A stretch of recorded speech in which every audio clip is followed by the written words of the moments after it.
برادر دیگری سوال کرده است که السلام علیکم دوستان محترم، آیا آدمی روزدار دشنام دهد روزه اش می شکند؟ برادر عزیز، روزه اش نمی شکند اما گناهگار می شود، اما از ثواب روزه، از ثواب یعنی روزه گرفتن محروم می. فقط فرضی از کلش ساقط می شود، اما از او روزه گرفته اش یعنی که فایده نمی کند، ثواب نمی گیرد.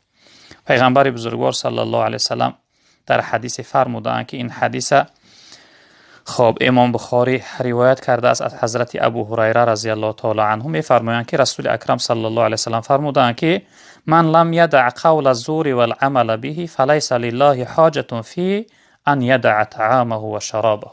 تن شخصیتی که ترک نکنه گفتار دروغ و عملی بد، بس از برای الله تعالی یگان حاجت نیست برای اینکه برای او شخصیت که او ترک کنه خوردن و نوشیدن. یعنی پروردگار به نیاز است، با او حاجت نداره، با او محتاج نیست به روزه وی. وقتی که انسان یعنی دروغگویی را و غیبت و حقارت و دشنام و گفتاری بد که ترک نکرد، خداوند به روزه او هیچ حاجتی نداره، یعنی از روزش او شخصیت یعنی ثواب هم نمیگیره. در روایت دیگر که این حدیث حضرت امام احمد روایت کرده است از حضرت ابو هریره رضی الله تعالی عنه، پیغمبر بزرگوار صلی الله علیه و سلم گفتند که رب صائم حظه من صيامه الجوع والعطش و رب قائم حظه من قیامه السحر.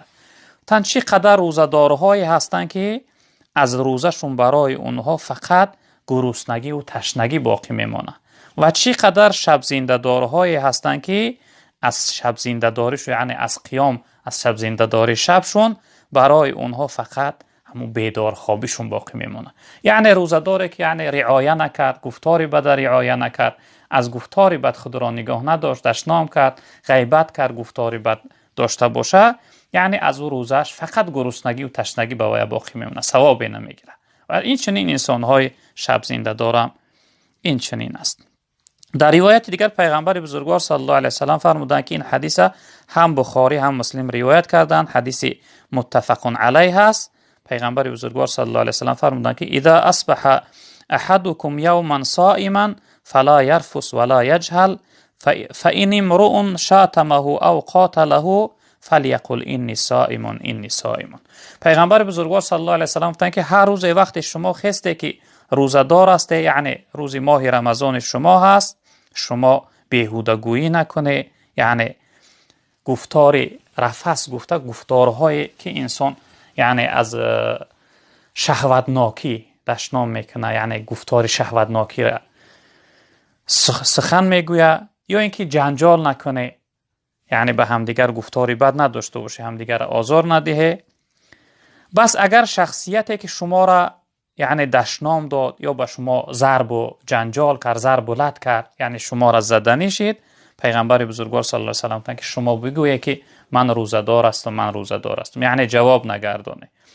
در شرح همین حدیث محدثان میفرمایند که انسان در حالت روزداریش حتی اون سخنهای خلوتانه که انسان همراهی همسرش میگوید، همین سخنها را هم براش گفتن معنی است، نادرست است. اگرچه در غیر رمضان اینها مباح هستند، درست هستند که انسان همراهی همسرش یعنی بعضی کلمه ها جمله های که مثلا انسان در حالت همخوابگی استفاده میبره اون سخنها را بگوید، اما در حالت روزداریش یعنی که علما این جمله ها را معنی کردن که این جمله ها هم گفتنشون یعنی درست نیست. مثلا یک انسان یک کس بگه فلانت میکنم نعوذ بالله، یا مثلا همین جمله ها را، جمله هایی که از یعنی شهوتناکی هستن، اینها را پیغمبر بزرگوار صلی الله علیه و سلم معنی کردن. حتی در روایت که این حدیث حضرت ابی هریره رضی الله تعالی عنه روایت کردند که رسول اکرم صلی الله علیه و سلم فرمودند که لیس الصیام من الاکل والشرب انما الصیام من اللغو والرفث فان صابك احد او جهل عليك فلتقل انی صائم انی صائم. پیغمبر بزرگوار صلی الله علیه و سلم فرمودند که روزه گرفتن فقط از خوردن و نوشیدن نیست. گفتن روزه گفتن از چی هست؟ از بیهودگویی و از رفث، یعنی گفتارهای فحش و فاحشه را ترک کردن است. یعنی انسان نه تنها فقط شکمش باید روزه بگیره، فقط چه نوشیدن و از خوردن و نوشیدن شهوت معن بداره، بلکه انسان باید چشم روزه دار باشه که به چشم گناهی بد نداشته باشه، گوشش روزه دار باشه که به گوش سخنهای بد یعنی سخنهای گناه نشنوه، دست و پا و تمام اعضای بدن انسان باید که روزه بگیره، روزه دار باشه. حضرت گفتند بس شخصیتی که شما را دشنام داد یا به شما جنجال کرد، یعنی این جمله ها را بگی به سوی که من روزه دار هستم، من روزه دار هستم، یعنی جواب نمیگردم.